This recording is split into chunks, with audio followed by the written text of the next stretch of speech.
वो अमावस की रात थी।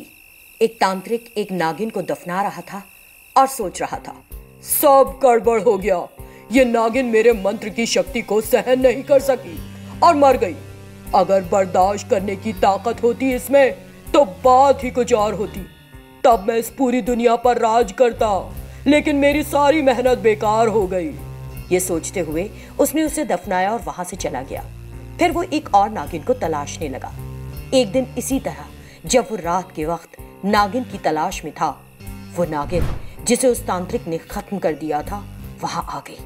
उसे देखकर वो तांत्रिक डर गया और बोला, तुम तो मर गई थी ना, फिर जिंदा कैसे हो गई?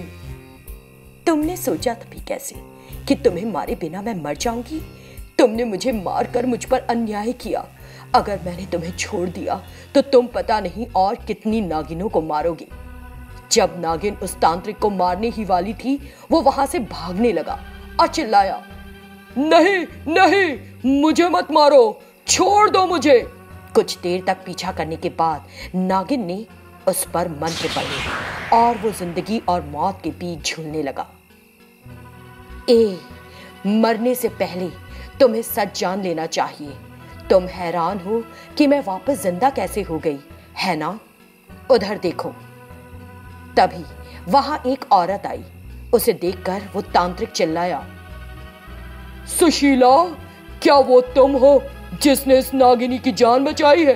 क्या एक नागिन की जिंदगी तुम्हारे लिए तुम्हारे पति से ज्यादा महत्व रखती है? हाँ, तुम जैसे धूर्त आदमी को इस दुनिया में नहीं रहना चाहिए। तुमने अपने मंत्रों और शक्ति के नाम पर अपने ही बच्चे की जान ले ली। मैंने ऐसा किया क्योंकि मैं एक तांत्रिक हूँ, तो तुम मुझे ही मारने का फैसला कर बैठी। देखो अब मैं क्या करता हूँ। ये कहते हुए वो तांत्रिक उस पर मंत्र पढ़ने ही वाला था। इसी बीच नागिन ने उसके मंत्र की शक्ति नष्ट कर दी। तुम मुझ पर चाहे कितने ही मंत्र पढ़ो, तुम मेरा कुछ नहीं बिगाड़ सकते। मैंने वो सारी किताबें पढ़ ली हैं जिन्हें तुम पढ़ते हो। उन्हें पढ़ने के बाद ही मैं नागिन को फिर से जीवन देने में सफल हुई। अब मुझे तुम्हारी कोई परवाह नहीं। ये कहते हुए वो रोने लगी और वहां से चली गई। मुझे बचाओ सुशीला, मुझे बचा लो, ये नागिन मुझे मार डालेगी।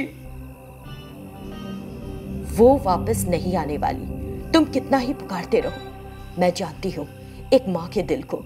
अगर कोई उसे उसके बच्चे से जुदा कर दे तो वो इसे किसी भी कीमत पर बर्दाश्त नहीं करती, चाहे वो कोई भी हो। वो अपने पति को भी इस बात पर माफ नहीं कर पाती है। मैं समझ सकती हूँ कि तुम कितने क्रूर होगे जिस वजह से वो तुम्हें यहाँ छोड़कर चली गई। तुम्हें और जीवित रहने का जरा भी अधिकार नहीं। ये कहकर नागिन ने अपनी जादुई शक्ति का उपयोग किया और उसे मार डाला। फिर वहां से गायब हो गई और सुशीला के पास गई। सुशीला बहन, मुझे फिर से जीवन दान देने के लिए तुम्हारा धन्यवाद। मैं समझ सकती हूँ कि बच्चे को खोने का दुख तुम्हें तोड़ रहा है। मैं अपनी शक्ति से तुम्हारे बच्चे को वापस ला दूंगी। ये कहकर नागिन ने उसके बच्चे को फिर जिंदा कर दिया और उसे सौंप दिया। अपने बच्चे को वापस पाकर वो बहुत खुश हुई। मेरा बच्चा मुझे वापस मिल गया। सुशीला की आंखों में खुशी के आंसू थे। बस मेरा बच्चा अब मेरे पास है। मेरे पति ने नागिनों के साथ बहुत अन्याय किया है। मैं उसकी तरफ से तुमसे माफी मांगती हूँ। जो होना था हो गया। तुम सब भूल जाओ और अपने बच्चे के साथ प्रसन्न रहो। ये कहकर नागिन ने उसे आशीर्वाद दिया और फिर वहां से गायब हो गई। फिर सुशीला ने अपने बच्चे को लिया और सोचने लगी, हे ईश्वर, मैं नहीं जानती मैंने सही किया या गलत। मेरे बच्चे को अनजाने में ही हुई मेरी गलतियों की सजा मत देना। मेरे किए पापों का दंड मुझे ही मिले। इस तरह उसने भगवान से प्रार्थना की। तब से सुशीला ने अपने बच्चे की अच्छे से देखभाल की और आराम से रहने लगी। दूसरी तरफ नागिनी को भी उस तांत्रिक से छुटकारा मिल गया और वो और नागिनों के पास चली गई। खुरी के उपकारागार से अपराधियों की चीखें सुनाई दिया करती थी। सबका ख्याल था कि वहां एक भूतनी है। दलबीर नाम के एक नए सिपाही की उस जेल में नियुक्ति हुई। वो पहले से वहां काम कर रहे सिपाही आजाद के पास गया और उससे पूछा, कई लोगों से सुना है कि हमारे इस जेल में भूत रहते हैं। क्या वजह है कि लोग ऐसा कहते हैं? हाँ, मैंने भी सुना है। तुम इंस्पेक्टर तेजा मैडम के बारे में जानते हो? जब से वो मैडम मरी हैं, तभी से ये बातें हो रही हैं। अगर हमारी मैडम यहाँ होती तो इस शहर में अपराध के मामले बहुत कम हो गए होते, लेकिन जब से मैडम का देहांत हुआ है बड़े अपराध बढ़े भी नहीं है।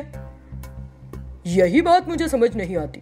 मुझे लगता था कि मैडम के जाने के बाद अपराध बढ़ जाएंगे, लेकिन ऐसा कुछ हुआ नहीं। आज हमारे जेल में एक बेहद क्रूर अपराधी मंगल पकड़कर लाया गया है। हमें उससे बहुत सावधान रहना होगा। होशियार रहना तुम भी। इसी बीच उन्हें मंगल की कोठरी से तेज चीख सुनाई दी।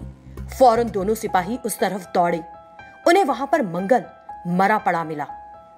जब दोनों सिपाही सकपकाए हुए देख रहे थे, सीआई मैडम दीवार के पीछे से निकली। जब वो तेजी से दौड़ कर गए और देखा तो वहां कोई नहीं था। वो तेजा मैडम ही है। लगता है उन्होंने मंगल को मार डाला। लेकिन सीआई मैडम तो मर चुकी है ना, फिर अभी अभी वहां से चलकर कौन गया, यही मुझे समझ नहीं आया। फिर उसने अपने वरिष्ठ अधिकारी को फोन लगाया और सारा मामला बताया। कुछ देर बाद वो ऑफिसर वहां आया। ये कैसे हुआ? सर वैसे ही, हमारी इंस्पेक्टर मैडम ने उसे मार डाला और चली गई। तुम्हारा भेजा खराब है क्या? वो मैडम जो पहले ही मर चुकी है वापस कैसे आएगी? लगता है इसने कुछ करके आत्महत्या कर ली। इसकी लाश को हॉस्पिटल भेज दो। ये कहकर वो वहां से चला गया। फिर सिपाहियों ने मंगल की लाश को हॉस्पिटल भेज दिया, लेकिन उन दोनों को कुछ समझ नहीं आया। मुझे समझ नहीं आता कि यहाँ हो क्या रहा है। हमारी इंस्पेक्टर मैडम की मौत हुई कैसे थी? सीआई तेजा एक बेहद कड़क पुलिस अधिकारी थी। उस शहर में आने के बाद सारे गुंडे उसके नाम से ही थर थर कांपते थे। बहुतों ने उसे मारने की सोची। बिपिन और दानिश उनमें से पहले थे, क्योंकि उनके अपराधों की फहरिस्त सबसे लंबी थी। एक दिन इंस्पेक्टर तेजा अपनी ड्यूटी पूरी करके बाइक पर घर जा रही थी। रास्ते में पीछे से एक लॉरी आई और उसे टक्कर मारी। फिर वो लॉरी वहां से चली गई। सीआई तेजा की मौके पर ही मौत हो गई।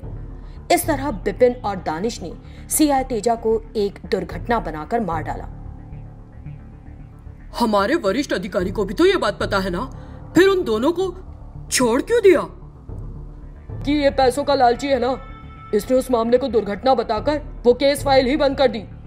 इसी बीच तेजा मैडम उनके सामने दिखाई दी। दोनों सिपाहियों की घिघी बंद गई। तेजा मैडम, क्या आप जिंदा हैं? नहीं, मैं मर चुकी हूँ। मैं अब एक प्रेत हूँ जो इस शहर की रक्षा कर रही हूँ। तो आप ही वो हैं जिसकी वजह से इस शहर में कई दिनों से अपराध नहीं हो रहे? हाँ, कुछ देर पहले मैंने मंगल को मार डाला। अब मैं बिपिन और दानिश को मारकर अपनी मौत का बदला लूंगी। उनके मरने का वक्त आ गया है। ये कहकर वो वहां से अदृश्य हो गई। दूसरी तरफ कहीं बिपिन और दानिश। हमें रोकने वाला इस शहर में अब कोई नहीं। हमने उस सीआई को भी ठिकाने लगा डाला। हाँ, बड़ा घमंड था उसे अपनी वर्दी पर। उसने हमारी सुनी नहीं, इसलिए उसकी कहानी ही खत्म हो गई। ऐसा जो भी सख्त पुलिस ऑफिसर होगा हमारे हाथों किसी न किसी दिन मारा जाएगा। उस वक्त देर रात हो चुकी थी। ठीक है दानिश, मैं घर जाता हूँ, कल सुबह आऊंगा। ये कहते हुए उसने अपनी कार ली और घर जाने लगा। उसकी कार हाईवे पर आगे बढ़ रही थी। तभी अचानक एक लेडी पुलिस कार की सामने आ गई। ये देखकर बिपिन ने जल्दी से ब्रेक लगाया और उसकी ओर गौर से देखा।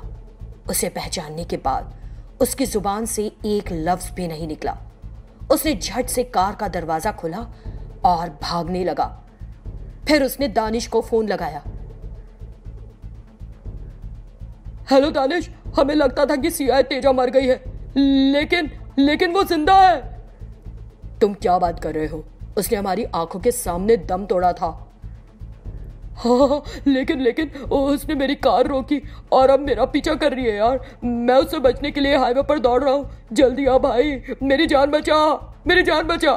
ठीक है, मैं अभी आता हूँ, तू फिक्र न कर।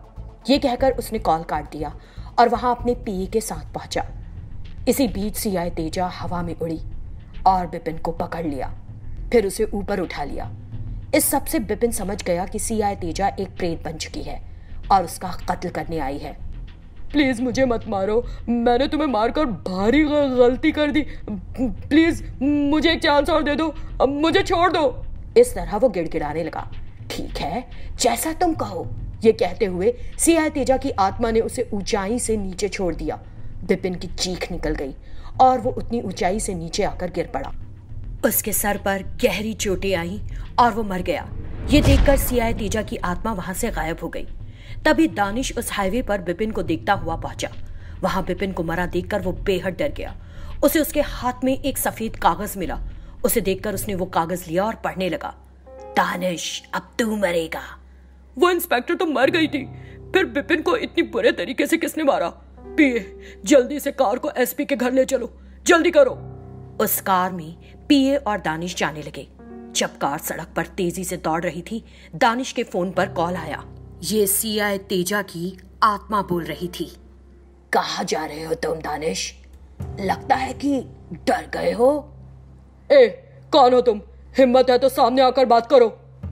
एक ही पल में सीआई तेजा की आत्मा कार के सामने की स्क्रीन में दिखाई दी, जिसे देखकर पीए की सांस रुक गई और उसने स्टीयरिंग व्हील गलत मोड़ दिया। कार उसके काबू में नहीं रही और उलट गई। तेजा की आत्मा ने दानिश को कार से बाहर खींचा। उसे काफी चोटें आई थीं। अब मैं तुम्हारे ठीक सामने हूँ। मैं कायर नहीं कि तुम्हारी तरह पीछे से वार करूं। मैं जिंदा रहूं या मर जाऊं, तुम जैसे लोगों को नहीं छोड़ूंगी। ये कहते हुए उसने दानिश के पैर पकड़े और उसे घसीटने लगी। फिर उसने सड़क पर आ रही एक लॉरी के सामने उसे फेंक दिया। दानिश की उस लॉरी के पहियों से कुचलकर मौत हो गई।